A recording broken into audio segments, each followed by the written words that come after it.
Here I have Hyundai i30 and let me show you how to use point of interest in this car. So if you are using the Hyundai navigation, you can set up the point of interest. Let me show you how to do this. All you need to do is use the setup button, then from the following list choose here the navigation. Afterwards, on the left side, let's select here the display, scroll down and select show point of interest icons. As you can see, you can choose all, and now you will use all point of interest, but to be honest, sometimes it's quite too much. So let me unclick all and let's choose only those that you are interested in. Nearby offers are always a good idea. Filling station, it's quite useful to have this. And now you can decide parking, restaurants, fast food, coffees, convenience stores. In my case, parking and restaurants are quite nice.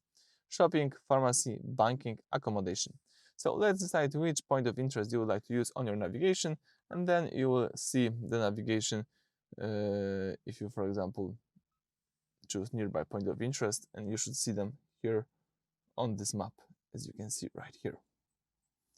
All right, so that's it. Thank you for watching. Please subscribe to our channel and leave thumbs up.